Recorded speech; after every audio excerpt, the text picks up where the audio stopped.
சுதந்திரம், சமத்துவம், சகோதரத்துவம் என்கிற இந்த விழுமியங்களை நம்முடைய அரசின் செயல் திட்டங்கள் எந்த அளவிற்கு மக்களிடத்தில் கொண்டு போய் சேர்த்திருக்கிறது என்பதை ஆய்வு செய்கிற வகையில் இந்த குடியரசு பவள விழா 75வது ஆண்டில் ஒரு சிறப்பு சட்டமன்ற கூட்டத்தொடர் நடத்தப்பட வேண்டும் என்கிற கோரிக்கையை தமிழக அரசிடம் முன்வைத்திருக்கிறோம். சாதி பெயர்கள் அனைத்து அரசு ஆவணங்களிலிருந்தும் நீக்கப்பட வேண்டும். காலனி என்கிற சொல் இன்னமும் வாக்காளர் பட்டியல், ஆதார் அட்டை போன்ற பல்வேறு அரசு ஆவணங்களில் இருக்கிறது. தெரு பெயர்களில் சாதி இருக்கிறது. சில அரசு உதவி பெறும் பள்ளிகளுடைய பெயர்களில் சாதி பெயர் இருக்கிறது. ஆகவே இத்தகைய சாதி பெயர்கள் முற்றுமுழுவதுமாக நீக்கப்பட வேண்டும்.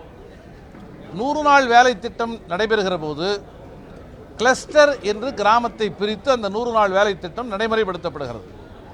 கிராமம் ஏற்கனவே சாதிய நிலப்பரப்பாகத்தான் இருக்கிறது. அதை அத்தகைய பார்வை இல்லாமல் கிளஸ்டர் என்று பிரித்தால் திங்கட்கிழமை ஒரு சாதியும், செவ்வாய்க்கிழமை ஒரு சாதியும், புதன்கிழமை ஒரு சாதியும் வேலை செய்வதாகத்தான் அமைகிறது. தமிழ்நாட்டிலே எந்த இடத்திலும் பிற்படுத்தப்பட்ட மக்களும் பட்டியல் சமூகத்தினரும் ஒரே குழுவாக சேர்ந்து 100 நாள் வேலை திட்டத்திலே பணி செய்வதை பார்க்க முடியவில்லை. அதற்கு காரணம் இந்த பார்வையோடு அதை சீர் செய்ய வேண்டும் என்கிற திட்டம் உருவாக்கப்படாததுதான். ஆகவே தமிழக அரசினுடைய அனைத்து திட்டங்களும் இந்த குடியரசு பவள விழாவின் கொண்டாட்டத்தின் போது ஒரு மறு ஆய்வுக்கு உட்படுத்த வேண்டும்.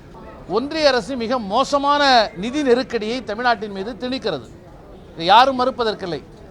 ஆனால் அந்த நிதி நெருக்கடியால் ஏற்படுகிற விளைவுகள் விளிம்பு நிலை மக்களைத்தான் முதலில் பாதிக்கிறது. குரூப் 1, குரூப் 2, குரூப் 3, குரூப் 4 என நம்முடைய அரசினுடைய பணியாளர்கள் வகைப்படுத்தப்பட்டிருக்கிறார்கள். ஒன்றிய அரசு திணிக்கிற நிதி நெருக்கடியை காரணம் காட்டி குரூப் 4 என்று சொல்லப்படுகிற கடைநிலை ஊழியர்கள் யாரும் இனி அரசு ஊழியர்களாக இருக்க மாட்டார்கள். அவுட் சோர்சிங் என்கிற முறையில் அவர்களை நாங்கள் பணி நியமனம் செய்வோம். குறிப்பாக துப்புரவு பணியாளர்கள் இனி ஒருவர் கூட அரசு பணியாளர்களாக உள்வாங்கப்பட மாட்டார்கள் என்கிற கொள்கையை உருவாக்குவது என்பது ஒரு புதிய நவீன சனாதனமாக இருக்கிறது. இது நடைபெற வேண்டும் என்று ஒன்றிய அரசு விரும்புகிறது. ஆனால் இதை விழிப்போடு தடுக்க வேண்டிய கடமை தமிழக அரசுக்கு இருக்கிறது. தமிழக அரசு இந்த விழிப்புணர்வை பெற்றாக வேண்டும். இல்லை என்றால் அண்மையில் தூய்மை பணியாளர்கள், துப்புரவு பணியாளர்கள் ஒருவர் கூட அரசு பணிகளே கொண்டு வரப்பட மாட்டார்கள். அனைவரும் அவுட் சோர்சிங் என்கிற முறையில்தான் எடுக்கப்படுவார்கள் என்கிற அரசாணைகள் பிறப்பிக்கப்படுகிற ஒரு சூழல் உருவாகாது. துப்புரவு பணியாளர் கோயிலுக்குள்ளே வரக்கூடாது என்பதும், துப்புரவு பணியாளர்கள் அரசு ஊழியர்களாக ஆகக்கூடாது என்பதையும் வேறுபாடு இல்லை என்பதை தமிழக அரசிற்கு பணிவோடு சுட்டிக்காட்டியிருக்கிறோம். செய்திகளை உடனுக்குடனும் துல்லியமாகவும் தெரிந்து கொள்ள சப்ஸ்கிரைப் பண்ணுங்க.